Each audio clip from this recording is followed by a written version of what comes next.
we've looked at these questions of really how platform power is shaping the ways that we both have challenges that are arising, but also the possibilities for action and agency.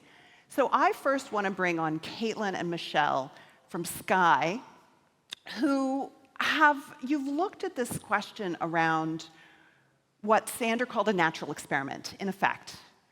What happened when the ownership of Twitter/X changed? And tell us a little bit about the investigation to bring everybody into that story, and a little bit about what the impact has been.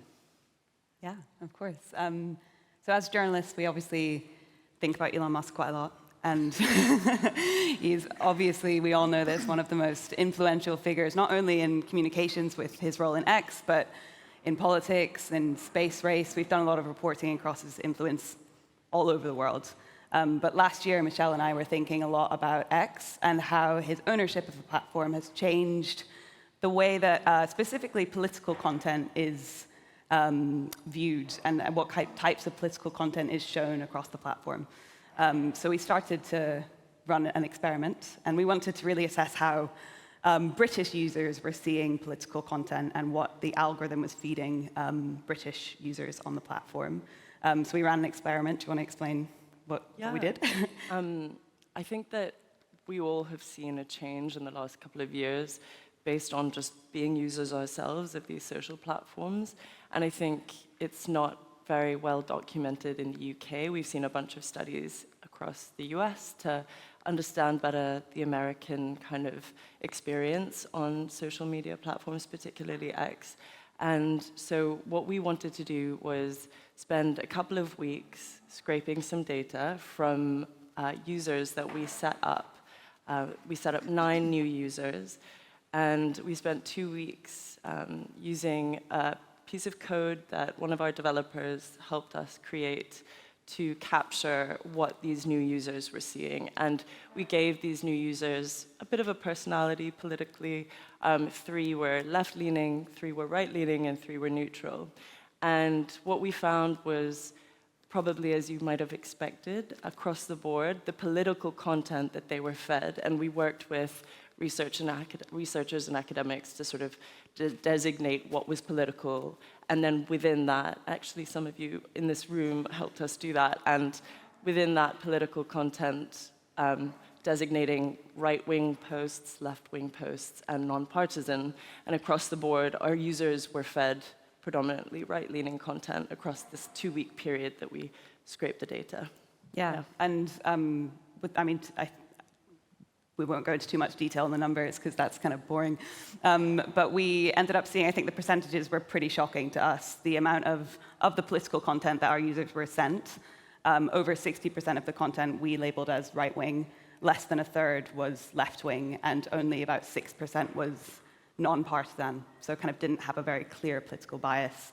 So I think that just kind of demonstrates a lot of the trends that we were seeing ourselves when we opened X, but was never actually put into data, at least in the UK context. And there's also, I don't know if you want to ask other questions, but I can talk for hours about this. Please. So there's a lot of, we spoke to people in our reporting across the political spectrum, from academia, we spoke to politicians, and there was kind of this one feedback that we kept getting that was really fair, that was obviously when Elon Musk bought Twitter, a lot of people, especially left-wing people, left the platform. So there was this exodus from Twitter, which means that in theory there are less left-wing voices, and therefore there's a reason for why there's more right-wing content being shown by the algorithm. So we tried to control for that the best that we could, and I think my favorite chart I've ever made came from this. We basically took the top 30 politicians in our database and tried to see how represented they were to our users, so how often they were sent to our users, and compare it to how much they were actually posting over that time period. In theory, being you can kind of control for how represented they were relative to how much they were posting. And when we kind of plotted this on a chart, there were 2 very obvious outliers, where there was one account that was posting a lot and not being shown to our users, and one account that was posting kind of average amount, but was very highly represented to our users. And when we kind of saw this chart, saw the outliers, and as you guys probably all have experienced, you're like, what's that? When we found out who those were, it was very notable. The underrepresented person was George Galway, who is, I think most people would define a left-wing politician. And the overrepresented person was Rupert Lowe, the former Reform MP, which I think is quite kind of indicative or emblematic of the divisions on the platform today. And we analyzed as well what happened to engagement for these people when they posted after Elon Musk himself had retweeted their posts. And for Rupert Lowe, like after we did the experiment, we looked at more recent posts of his, and his engagement increased 5-fold after Elon Musk retweeted or mentioned him. So it's just a little bit of a snapshot that helps us prove what we were kind of suspicious of, maybe, as users ourselves. And yeah, it was refreshing at a time when, there was a lot of a political shift happening in the UK. The anti-immigration protests were taking place, to just try and connect the dots a little bit and understand how the online conversation was influencing what was happening in real life. And before we bring the rest of the panel in, I have questions both about impact and method. Mm-hmm. And first on the impact, what was the response to the story? Generally pretty positive, I'd say. I think being able to put something that's been a kind of feeling into data was people responded to that pretty well. I know it's been referenced in different kind of political meetings since we've published, and it seems to have actually had quite a big impact. There's definitely some politicians that were more happy about the reporting than others.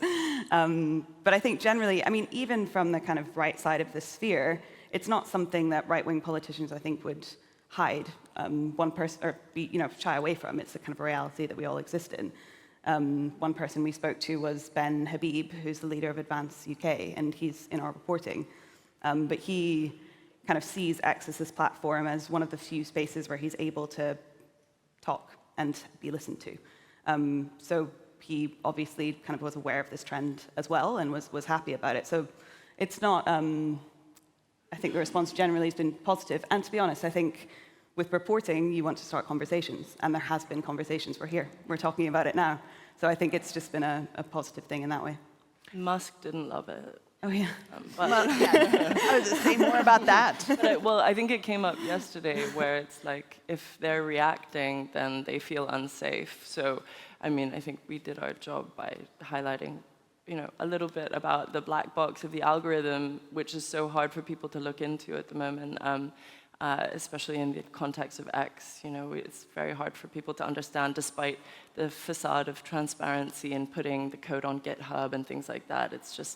It's useful to just have a little peek into what's going on, and if the owner of that platform responds negatively, then maybe, it's reassuring that you've done something right. We're going to definitely come back to this question of platform power, and I want to come back to this question about transparency and data. But my final question for the pair of you is, how important do you think it is to do this work within a particular political jurisdiction? So, this is a UK experiment, and you're able to drill down in terms of dynamics happening in the UK. Mm-hmm. Talk a bit about that. I can talk to you. Yeah.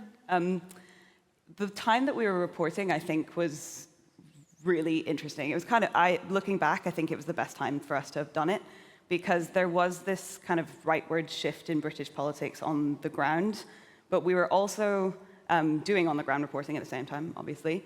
And one of the things that we were following were these asylum hotel protests. So there is protests being arranged outside of asylum hotels. And we'd been to one, and on the ground, you'd be seeing, obviously, the kind of right-wing organizers who'd set them up protesting, but on the other side, you had the counter-protesters. And both of those voices were physically there, counter-chanting, literally, but that wasn't represented on X. When you saw the conversations on X, it was very one-sided. So I think it was interesting when we were doing this reporting in such a volatile time during British politics and societal conversations, it was really interesting to see it not matching up. And also, just to add to that, I think the polarization that exists in the UK is a bit less obvious. It's more subtle, until, of course, there's a crescendo into a moment like the Southport protests and riots. But I think that that's why it's important to do that kind of work in a specific jurisdiction. There is a lot of journalism and amazing research that's been happening in the context of the US field study that was just published by Nature magazine, or a research body, and Harvard study. Mario actually alerted us to that. We had missed that one. And they're all doing really impactful work, but it's within the US context, and it's almost easier to look at the US and say, like, this is really obvious, so we should be able to document this quite straightforward ways. But like in the UK, I think, and it'd be amazing to do this work in other places as well. The English language challenge is part of the problem. We used LLMs to analyze some of our data, which we can get into later, and that would have been a whole other layer of complication and time taken to translate the posts and stuff. So we were in a privileged position as a UK news organization, and having access to the resources that we did to sort of do that analysis here. Yeah. Thanks. Let's bring Mario in on this now. Mario, today is an auspicious day. You and your team are launching a new report, Fractured Reality.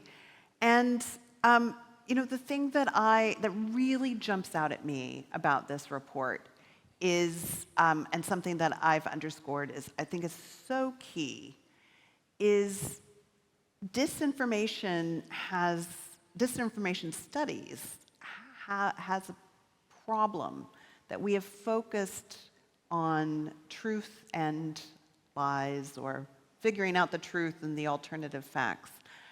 And we heard a little bit about that in the session just before ours. Your team's taken a completely different approach that I think is incredibly useful. Tell us a little bit about that. Gladly, and many thanks for inviting me to be able here to present our work. I want to thank the organizers. I've been here the first time now, and I see this is a community of people who really, really care about this subject. So I'm really happy to be here. I also learned yesterday I should probably start with a joke or claim to be reposted by Elon Musk. I have neither. I'm sorry for you for this, but I still hope you care about what we talk about now.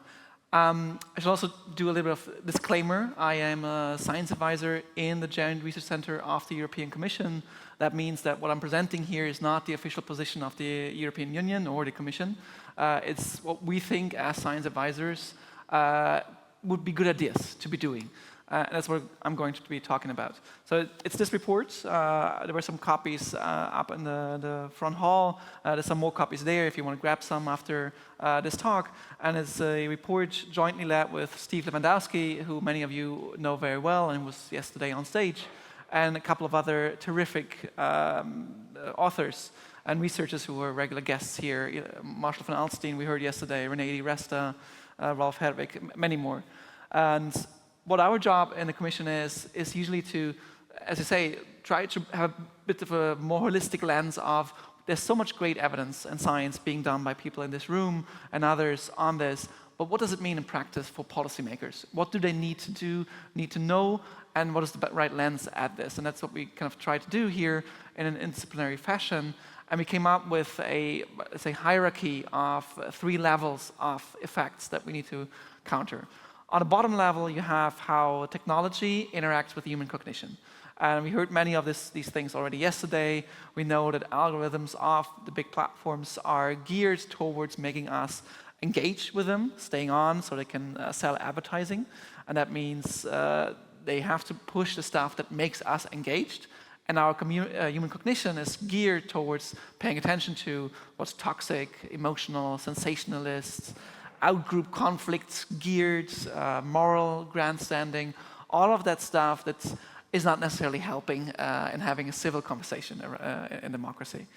It's done that way because it prolongs our stay and dwell time, so they can sell ads.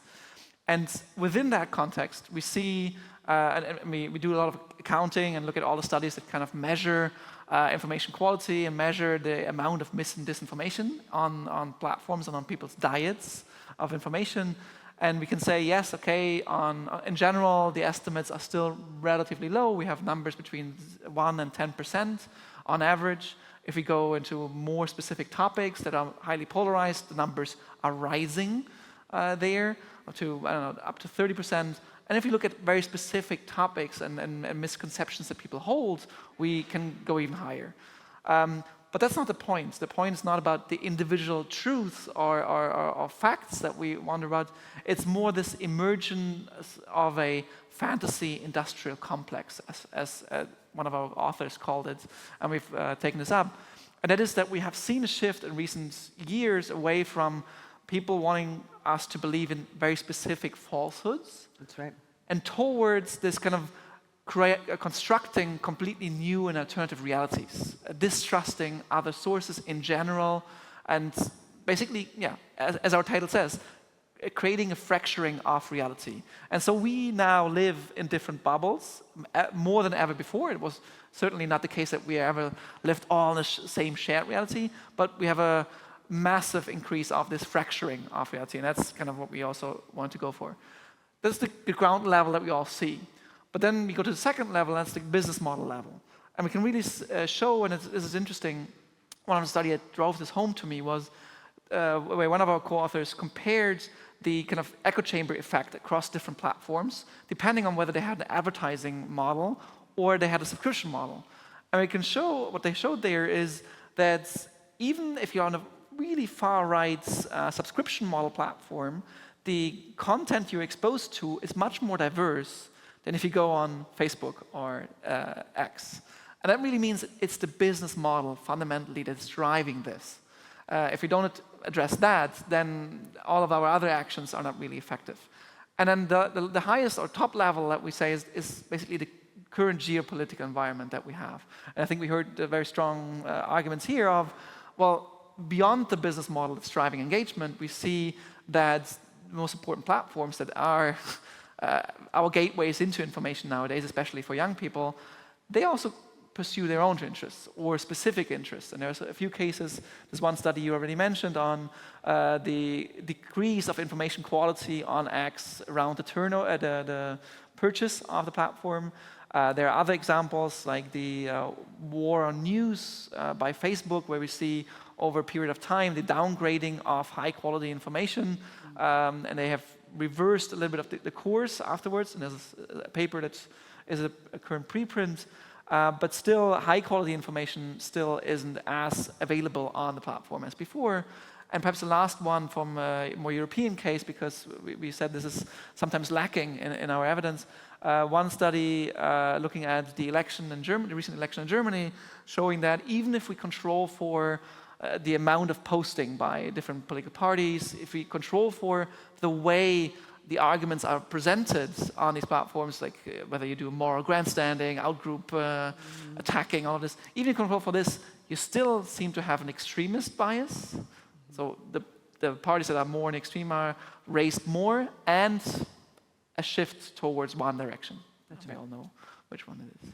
So we're really seeing the impact of both business choices and attention economy choices having a real impact on information quality. Yes, and that's basically our conclusion. So if we want to do something about this, and this is what usually our reports are also about, we're focusing a lot on solutions as well. Because usually a lot of research is amazing in detecting this is a situation, we can prove this, perhaps causal, perhaps not. But then what does it mean? What should policymakers do? And so we have a number of recommendations in a report on these three levels. And we would say that this level around the geopolitics and EU, I mean, that's our perspective, but perhaps also European sovereignty is an enabling factor. We need to support alternative platforms. For example, we make a case for decentralized platforms, such as the Atmosphere or the Fediverse, because there's a different structure to it that makes it more easy to regulate. We need to support alternative infrastructure, both digital and physical, in Europe to be able to enable us to regulate and enforce more easily. Then we go back to the business model level and we say, okay, on the one hand, we have these recommendations by economic Nobel laureates about taxing advertising to encourage more of this subscription model. But you can also do some more experimental ideas of reputation markets that you could put on the advertising markets model, where then whoever posts content can claim with a monetary stake or some other stake, yes, what I'm saying is true, and it can be contested, and if it's found to be wrong, then you can, the money is lost. And by scaling this up, you could actually get a better model that cares about information quality. And then on the bottom level, on this more cognition technology level, we do all of these interventions that any of the scholars here also are doing great work on. I mean, debunking, pre-bunking, inoculation, media literacy, all of that. That is partially effective. We know there's scientific evidence that it works to some degree, but it will not turn the tide if we don't address the other models or the other levels. Yeah. And again, something to underscore here and about this work is that you're addressing structural issues, not individual level analysis. And I think that's a nice shift from how we've been thinking about the challenges in misinformation. And if I may, a lot of the recommendations that we made in this are also trying to step away from this individual content declaration. Is it true or not? It's about, as you say, what is the structural factors that we can influence so that truth can emerge organically? Because otherwise, I mean, we heard this yesterday in some of the discussions, it is difficult for a government organization to determine truth, and this is not what we're recommending. What we're recommending is to really give, on the one hand, the tools to individuals, but not to blame individuals for being misinformed. To create a structure, business models, infrastructure that allows facts and evidence to emerge more naturally. I think that's a great point to transition and to start to bring Robin into the conversation. And I just want to underscore as we make this transition, right, that the word sort of the geopolitical moment does a lot of work. And I get to say this because I don't work at the Joint Research Center. And I get to say this because I am British American and I'm sitting in the UK at the moment. But, you know, something that was unthinkable 18 months ago was that people in Europe would question the American tech stack as a geopolitical weapon.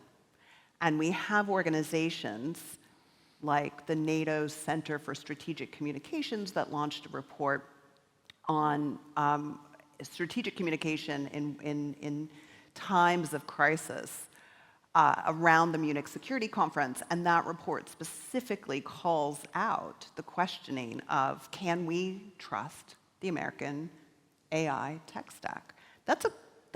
I just want to underscore that. Like this time last year at this conference, we could sort of say there's a problem with Silicon Valley, or there's a problem with the platforms and the business models we need to change. We need to think about alternatives. But there has been a real shift in this conversation that we now can use the word geopolitical when we talk about digital sovereignty. And on that note, I'm going to bring Robin into the conversation on sovereignty because digital sovereignty also is a concept that does a lot of work. It's something you've been thinking about quite a bit. And you know, there are many good reasons to be talking about what alternatives to the US-dominated Silicon Valley models for our ability to communicate and connect to one another. There are many good reasons to be talking about those alternatives. Tell us a little bit about how you're approaching this concept of digital sovereignty, Robin. Sure, yeah, and I mean, before diving into that, I think you're entirely right that there's a lot of conversation around sovereignty, and this has led to a significant rise in sovereignty washing, to the point that now when like Google tries to sell their cloud solutions, they bring a sovereignty engineer to the meeting, which I'm not entirely sure what exactly sovereignty engineering entails, but you know, it gives you a sense of like just how present this has become. And so before diving in, I think it's important to agree on what this means. And like the definition I work from is essentially sovereignty is self-determination. It's just the ability to set and to enforce your own rules in your own jurisdictions. That's the CyberBRICS definition, more or less. But like that's basically as simple as it gets, and I think it's a good starting point for this. Crucially, what's important with this idea is that it doesn't just apply to states. We tend to think of it primarily in a state context, but it applies to communities, to families even. Can you set your own rules for social media, for instance, in your own household as a family? And you can think of a subsidiarity of sovereignties in that space. And in fact, we were talking in the earlier session about the business model of journalism, talking again about business models here. One of the things that drove me to look into sovereignty was when I worked at the New York Times, I came to realize that we couldn't make business model decisions on our own, and the rules that directed the business model choices that a newspaper had to make came much more from Google or Meta than they came from any state. And for instance, in GDPR compliance, the privacy decisions made by Google were more important than those made by Europe. And if I can land a quick and easy punch, which is why perhaps the new Director General of the BBC comes from Google. Continue. Indeed. So, crucially, there's no democracy without some sort of popular sovereignty. The details are debatable, but necessary. So now, what's the relationship between sovereignty and, the information sphere? So when people can set their own rules, and again, this speaks to what we're seeing with X, it's speaking with the impact of the business models, choices not made by the communities that live there.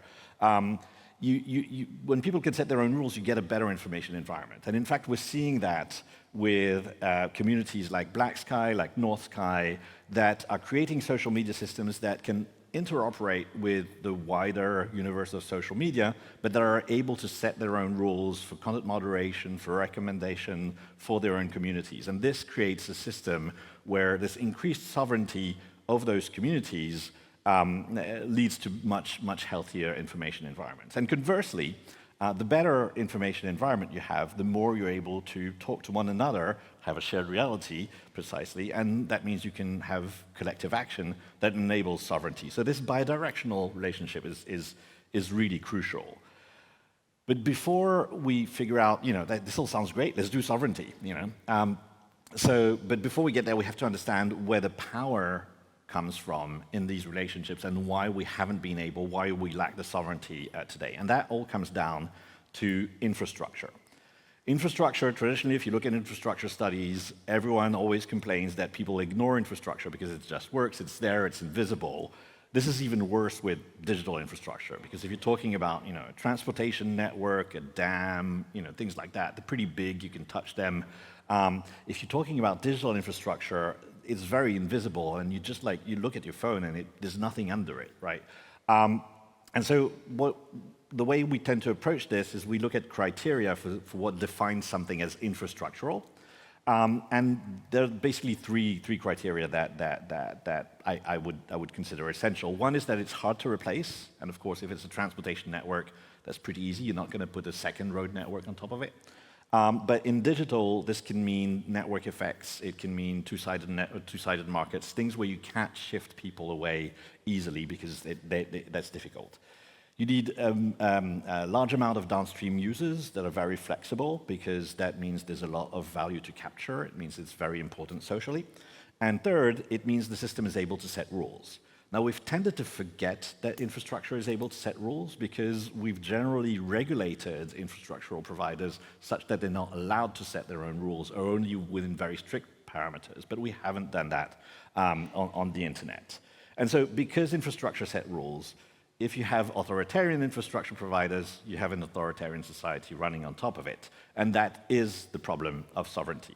So again, how do we fix this? What do we do about this? Well, there's no way out other than producing and controlling our own infrastructure, replacing these systems with our own. And this is not to say that regulation isn't helpful. It helps, but it can't be the only solution, because compared to the power of these infrastructure providers, you would have to apply regulation very forcefully potentially up to and including kinetic methods in order to apply it. So it's not enough on its own. Can I underscore what do you mean by kinetic methods? I'm like using the military, yeah. Yeah.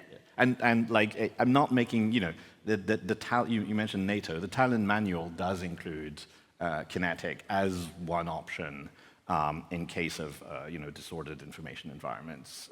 But I'm not advocating that we should go and start shooting Google just yet. But like the thing is, like if you want to do just regulation, you have to be willing to go all the way up to force. Otherwise, it's just not powerful enough to counter this control of infrastructure. And same thing with other approaches that we've tried over the past 15 years. Like what little formal training I have is in philosophy, and I do love ethics. And ethics is great if you try to figure out the right thing to do, but it's very powerless if you're trying to apply it to bad faith actors. So we need our own infrastructure. And the question is like, okay, let's do infrastructure. The first thing that people go to is like, oh, are we going to have like state-run social media? And that's kind of terrifying, and also people are very worried that it'll be uncool, if nothing else. And there are multiple ways of running. I'm on, like the Norwegian Foreign Ministry actually was like, but it's going to be so uncool, we can't do that. There are many solutions, there are many sources of people who can run infrastructure. There's, of course, states, and we have the public broadcaster model as a system. It doesn't mean that you necessarily get only, say, BBC recommendation engines, BBC content moderation, but you can run the infrastructure and allow people a lot of flexibility on top of that. That's one model. You can have communities run their own infrastructure if they're able to, if you can make it cheap enough. And at the other end of the spectrum, we can look at transnational cooperatives. Now, when I say that, people are like, oh my God, what a radical lefty. And the model I'm using is banks. Because like 50 years ago, banks were like, well, it's a problem if our infrastructure is operated by one of us. We know that that bank is going to eat everyone else, right? And therefore, they decided that none of them would get to run the infrastructure for all of the banking system. And so they made a transnational cooperative, which is known as SWIFT. You've almost certainly heard of it. And it manages, the messaging infrastructure for banks worldwide. In tech, we're absolute morons. We didn't do that. We were like, oh yeah, one company can run the infrastructure for everyone else. That's going to be absolutely fine. But we can learn from that, and so that's one of the options that we're pursuing. More specifically, I've been involved with a project. It's one of many called Eurosky that is building in Europe digital infrastructure for social media in the atmosphere. So it's the AT protocol that you were mentioning. And the idea behind that, without getting too technical, is not just running the infrastructure, but what's interesting about this protocol is it was designed to be more governable.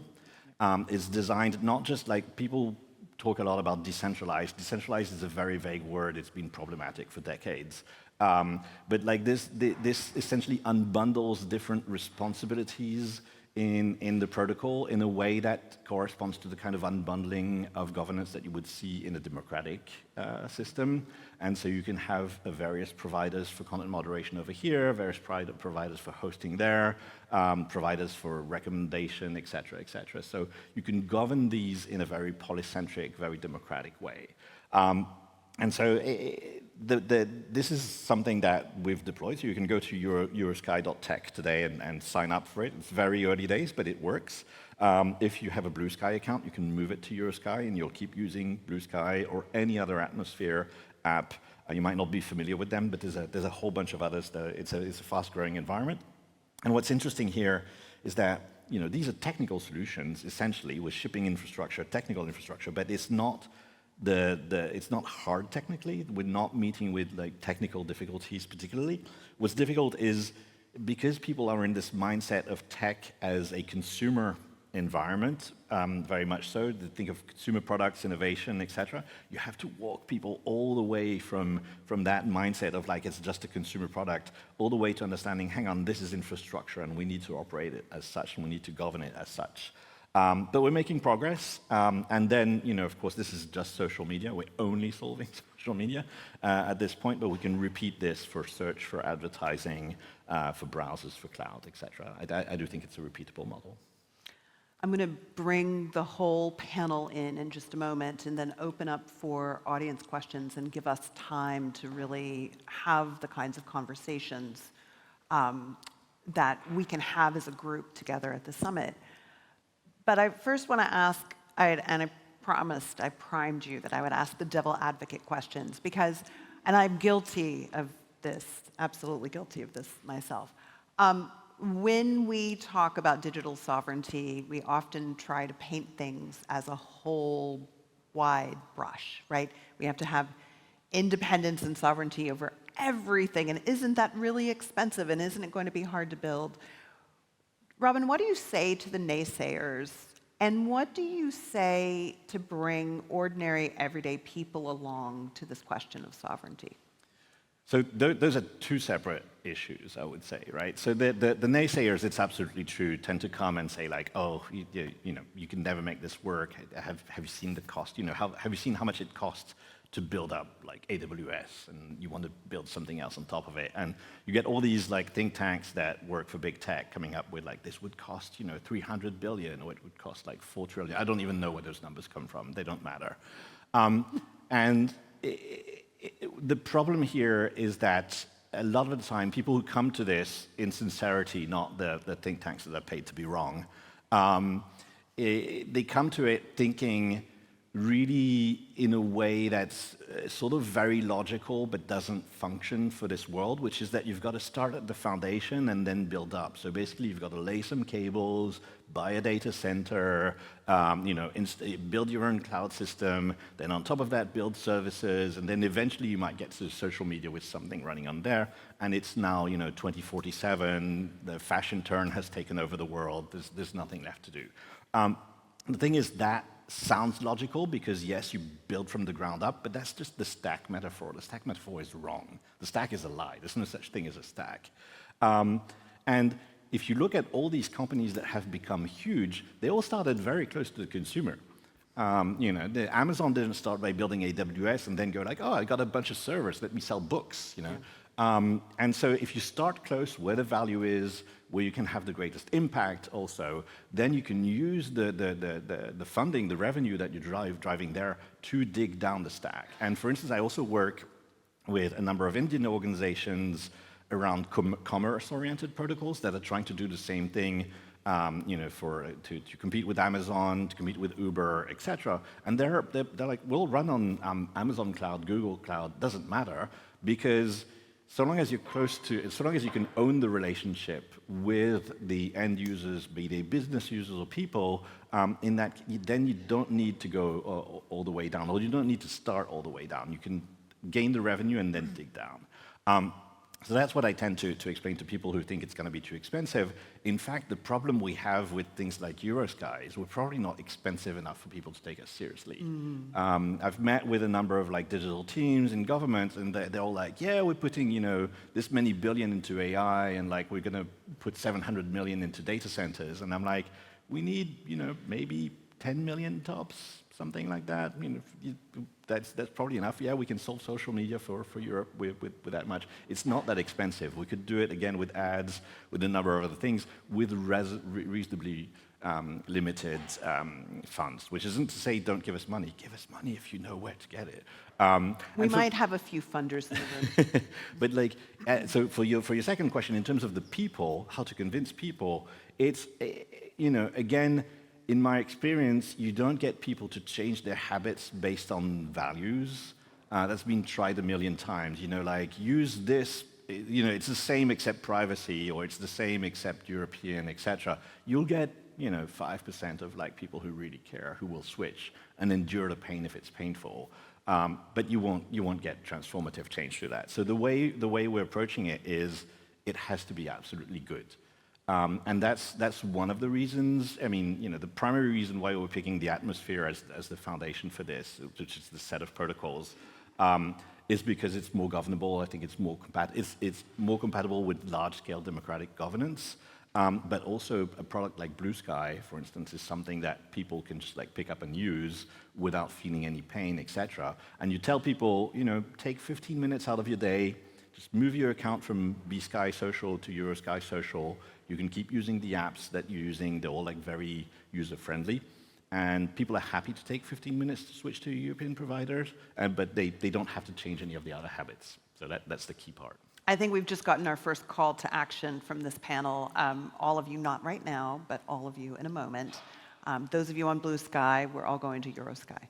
I want to bring Kaitlin and Michelle back into the conversation because, before we bring the audience questions in, I just want to give us a moment to think about, which way forward.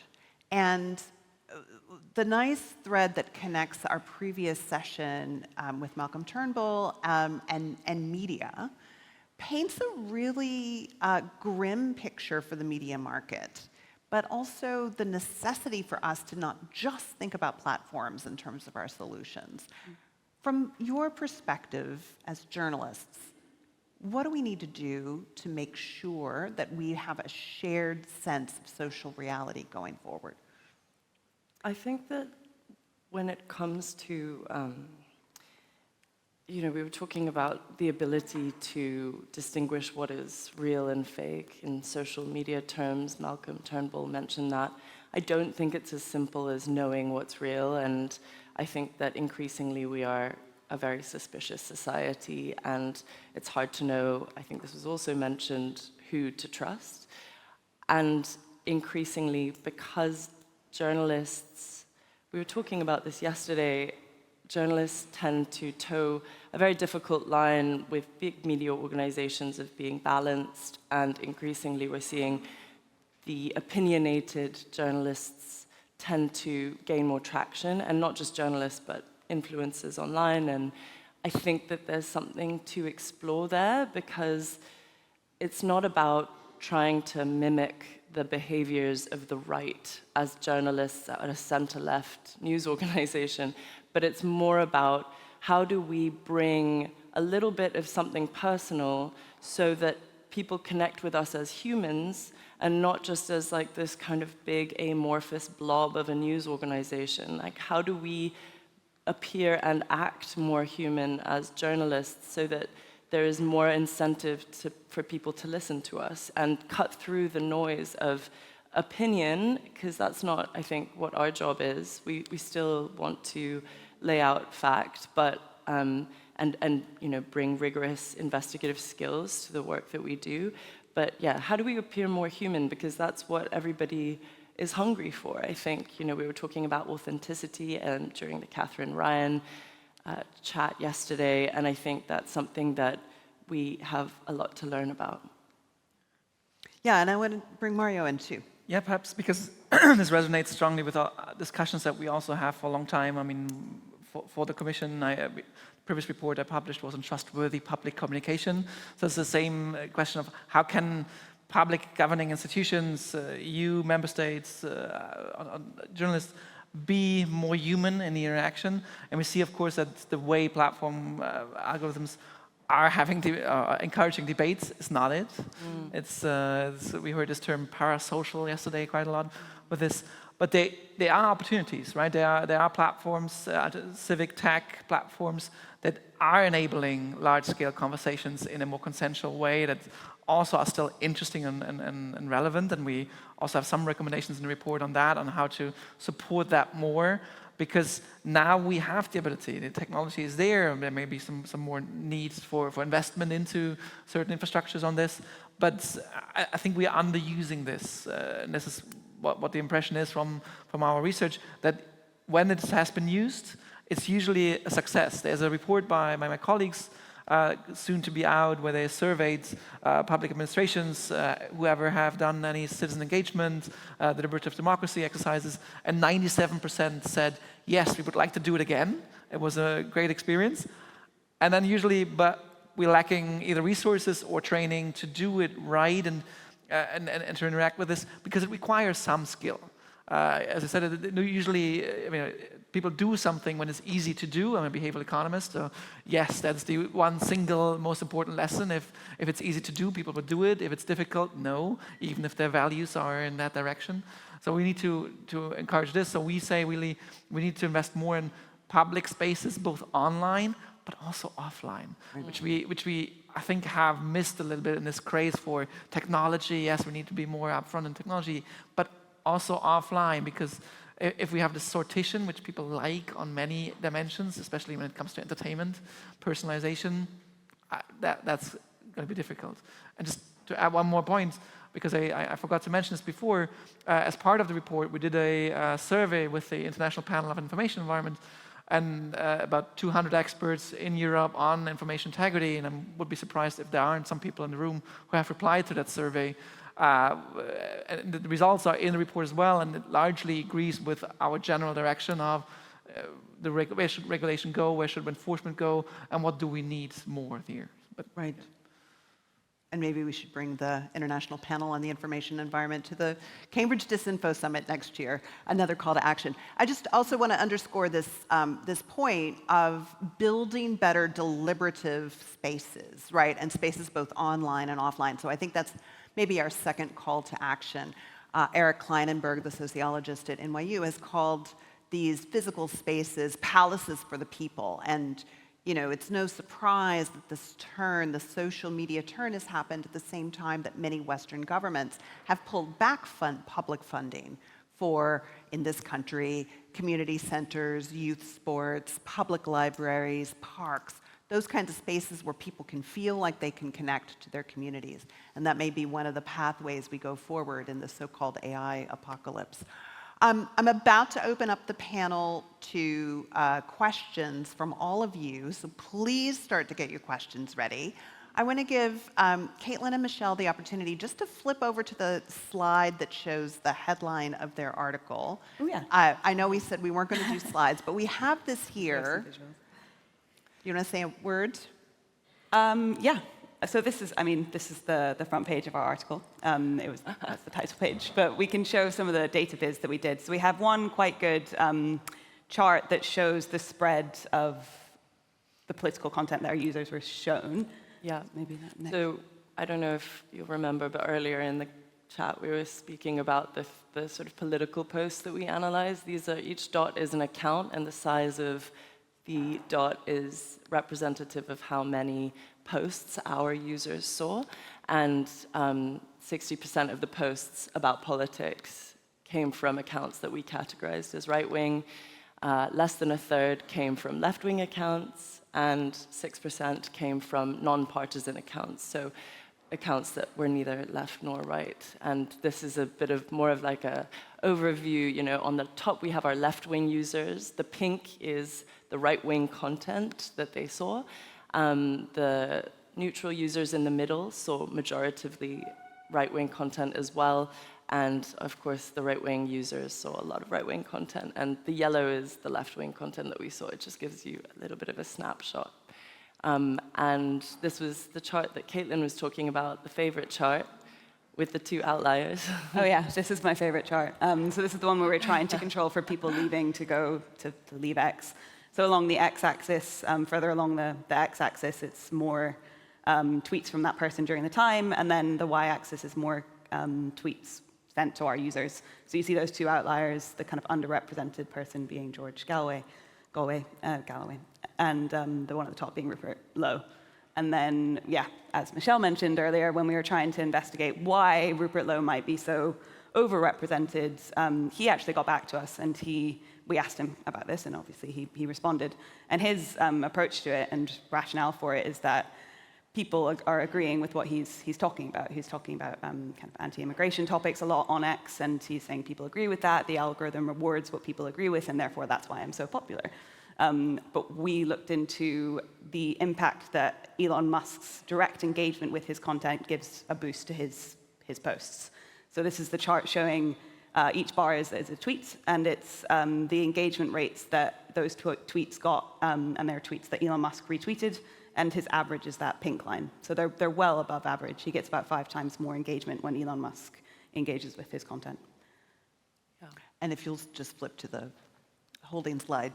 And I'm just going to bring Robin into this. I mean, we've heard from Malcolm Turnbull saying we would never allow a Chinese company to own an Australian or a UK newspaper, and yet we have the power of TikTok in our social media feeds. We have empirical evidence that changes at Twitter/X have led to these challenges of one person making decisions and having the engagement power to shift who gets heard and voiced. What's your response? I mean, this is foreign interference, plain and simple. And so, at some point, we have to decide what we do with X. I do hope that if foreign and increasingly hostile companies owned, electrical grid, a transportation system, et cetera, we wouldn't spend, 6-7 years talking about digital sovereignty without doing anything about it. And I say 6-7 years because, President von der Leyen made tech sovereignty a priority in 2019, just as she was coming into power. And we've had, regulation on text. We've got these great laws on paper. None of it applied, none of it put to use, and no serious work on infrastructure in all of this time. And so, essentially, when it comes to X, if you participate, you collaborate. That's the only way to look at it. It is openly an authoritarian, far-right media platform. The only way we can move away from it is by enforcing against it and producing alternatives. I don't see how else we work through that. One thing that I think we've sort of as a society lost track of is the value of pluralism, and notably the value of pluralism in media. And there's still this sort of perception, and this was actually covered yesterday, that social media is the public square. And it really is not. It could be the public square if it were structured and governed as a public square, which we can do.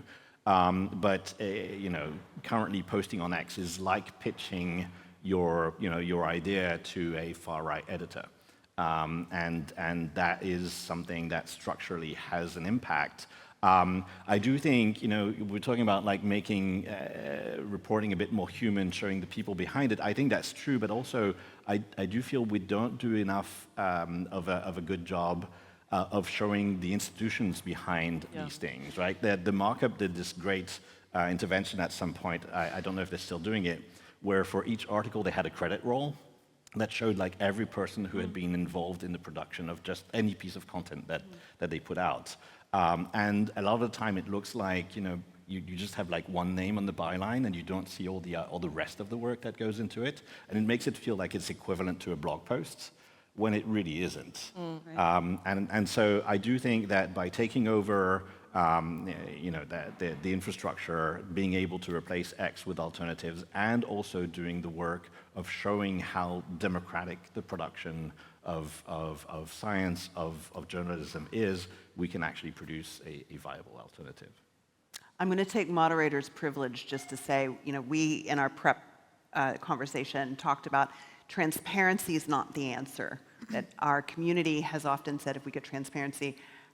We launched at the Minderoo Center for Technology and Democracy. We've been really fighting for how do we get better data, how do we understand the health of our online ecosystem.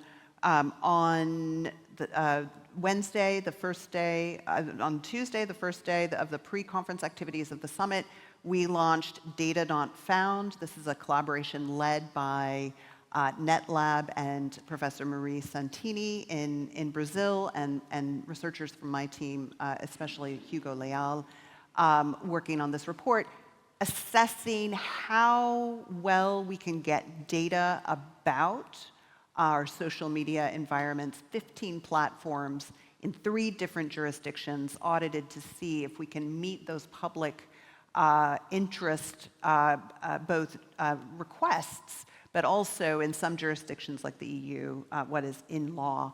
And the results are grim. But stay tuned. I've got copies of this report. So for those of you interested in specifically being able to access this data, to be able to measure and assess what's happening, we have work to do. All right, perhaps on this, because we talked about this, the European Commission has just launched, I think 2 weeks ago, a call, €6 million to build a better infrastructure for researchers to assess exactly that get access to that information and be able to large-scale studies in more rapid time. The call is open, I think, a couple of months still, and I encourage everyone here, if you're able to do something like that, apply and make it better and have the ability to do this. And this is part of, and I'm not representing again the policy position here of the EU, but I slightly disagree that there's nothing done. We know, and we heard this yesterday, that a couple of regulations that we have put in place, not all of them have been enforced for that long because they only entered into force fairly recently. The Digital Services Act, the Digital Markets Act. We have the European Democracy Shield that was announced in November last year. And part of that, for example, is this call for the infrastructure for better research. There's this work around information integrity that's been announced, the European Center for Democratic Resilience that's being launched or has been launched and is slowly being built up. So there are actions that are being undertaken. But as we say in the report, there's more that can be done, and I agree with some of the... There's a fair bit more that can be done. And those actions show up in our results, right? We can see that there is some impact of the work in the EU and in the UK around advertising data, which we uncover. Questions are starting. I see Amat's first hand, please, here. Thank you for this great discussion. I find fascinating the discussion of data sovereignty because there are a few highlights from the history of the internet that go back to Barlow, Declaration of Independence of Cyberspace, and then go through Bill Clinton saying, "Oh, China will open up to the internet, and therefore." China will become democratic, which of course did not happen. And so China kind of grasped the notion of sovereignty as it comes to the digital space better than any of the democracies we're talking about here that are still struggling with it.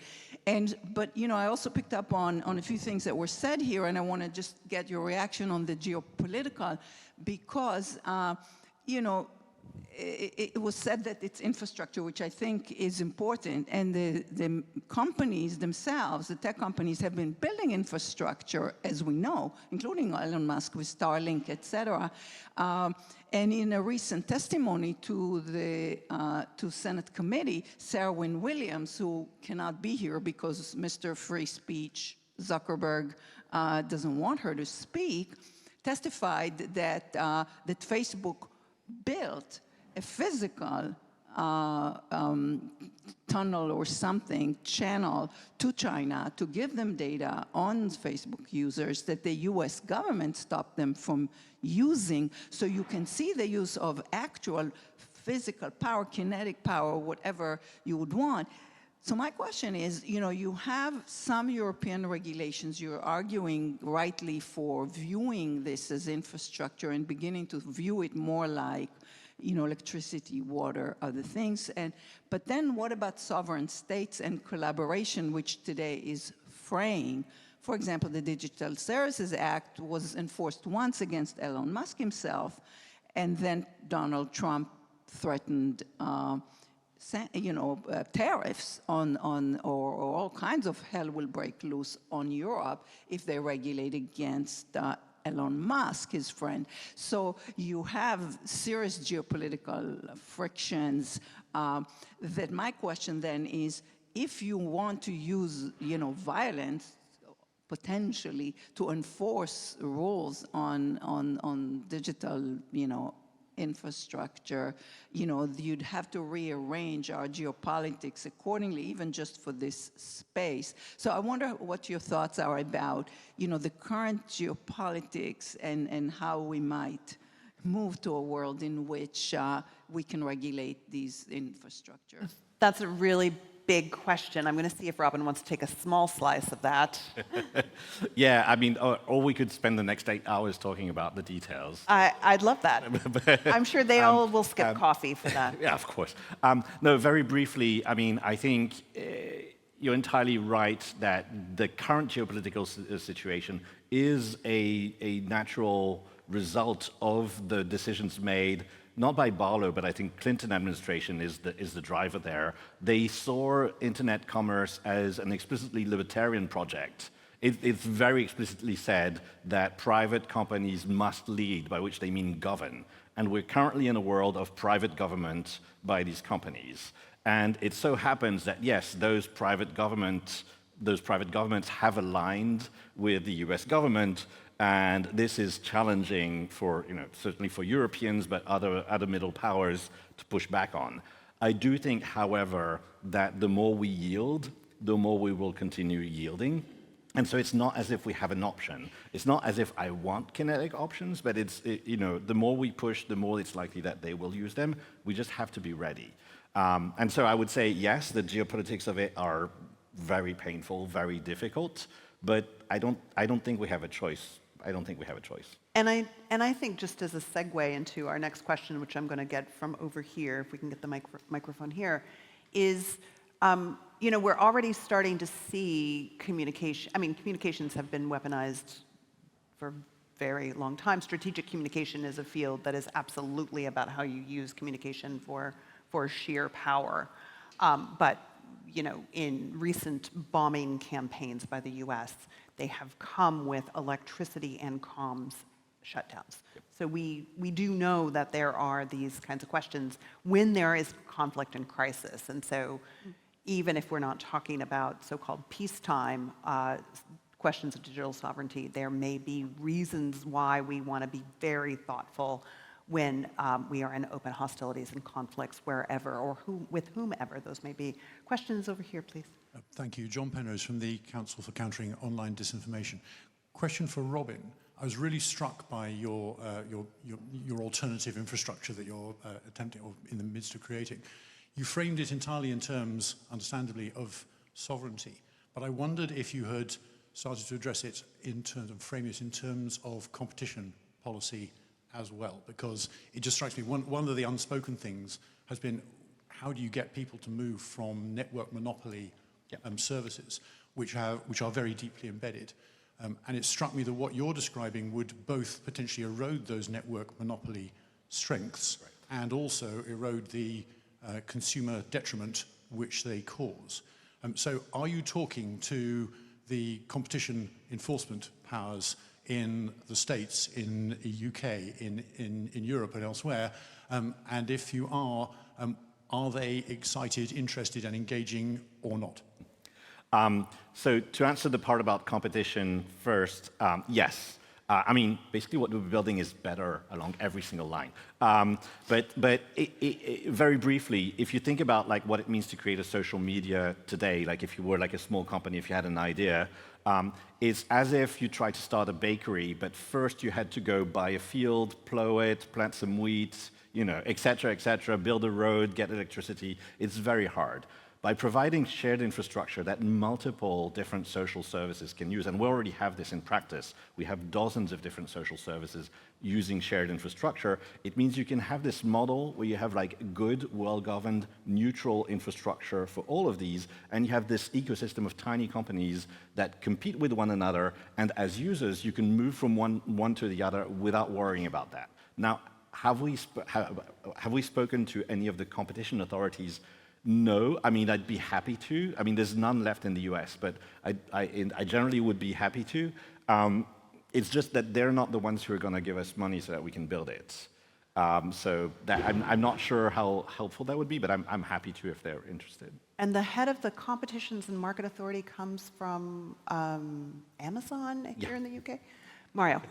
If I may jump in on this, because this is also part of our business model solution discussion that we have in the report around, you don't only have the option of building an alternative infrastructure, you also have other regulatory measures such as interoperability. We talk, for example, about in situ data rights. Because at the moment you have data portability rights in the EU, but you don't have in situ data rights. And a lot of this, the value of you using social media, if you want to call it value, comes from so much content already being on it, so the economies of scale, and other people being on there that you like and that you have connected with. And what we are proposing there to say, that you should have the rights to use your data within the platform, and someone else could provide services to you on that platform. What it would look like in practice, for example, is what you already have in Blue Sky, is that you can import alternative algorithms for how to present information to you. So they have the option that you can say, I don't take the natural feed of Blue Sky, I want to take an algorithm that someone else provides within the platform and that curates information for me. If you allow that, and the DMA has an interoperability clause, at the moment it only applies for interpersonal communication, but there is a potential in the future to rethink that, then that could also solve this without having to necessarily build the infrastructure completely anew. But that would also allow you to enforce it better. So. And more competitive markets. Yeah. We have a question right here. Yes. Firstly, thank you all for just a fantastic panel discussion. I'm really struck by your comments around trust and what we can trust, and the evidence that you've got that the platforms enable, amplify, and so on. But my question is whether we are making an assumption at the core of this, which is perhaps a mythology projected by the tech companies, that the platforms are benign and they just respond to what the user requires. So Elon Musk being a face at the front of it and tweeting and therefore amplifying tweets is one thing, but I was struck by some of the comments yesterday that whenever bad stuff happens within the networks, it's blamed on hostile actors and bots and machines. Have we got any evidence yet that the systems are actually operating under instruction, and that voices are being suppressed, and that material is being sidelined, and that this isn't just us as users generating a system based on our own needs and wishes and interests? Well, I think we can bring Michelle and Kaitlin in on this. Should we talk a bit about the algorithm? Yeah, go ahead. Yeah. I mean, what you were discussing is a question that came up a lot in our investigation, and just jump in. Very good question. It's an amazing question. And I think that it's such a problem when the user gets blamed when something bad happens, and then, you know, in the meantime, the owner of the platform is the one to blame, and it's neither one or the other. I think that actually we shouldn't blame users. It's not really up to the individual. The algorithm we have seen through our research does promote and downgrade content, and other researchers have found this too. But because the algorithm does not exactly, it's for X at least, it's open source, but you can only see a part of it. I think Al from Pros, a research group, said once that the X algorithm is like looking at a pizza oven but not being given the recipe for the actual pizza. And I think that that's a nice analogy, because it's not very indicative of what's going on, but what we can see from the data that we've been gathering is that rage is promoted, and fact or, kind of smaller commentary would be downgraded. And I think that that's probably the problem that we're seeing and contributing to the conversations about blaming users and so forth. Would you have anything to add? Yeah, I think that's exactly what I would have said too. It's one of those interesting things that when Musk took over, he made this concept of making the algorithm open source a kind of a thing to celebrate in terms of what the changes he was making the platform a more open, free speech place. But as Michelle mentioned, it's not exactly open source. There's a lot of information that we don't know about how it works. It's really difficult, though. I think honestly, I don't know if anyone at X knows how the algorithm works in its full detail. Maybe someone in this room does. Would love to talk to you if you do. But yeah, I think it's difficult to get that evidence. I think it's almost impossible to have like a really clear, this is an exact example of this happening. Yeah, we tried, but our results were probably the closest that we could definitely get, and I think as far as most people would be able to go.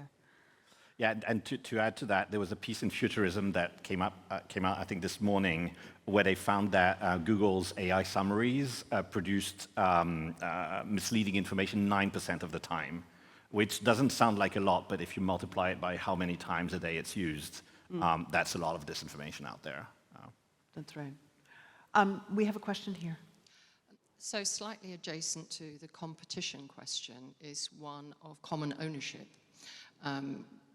and I've probably watched far too many science fiction movies for my own good. But we have a techno overlord who controls Skynet, pumping out a lot of disinformation. Nobody in the European Union seems to be focused on the fact that Elon Musk owns, effectively, Skynet. And what are we going to do about that? Chip manufacturers used to be separate. Dell never owned a chip manufacturer.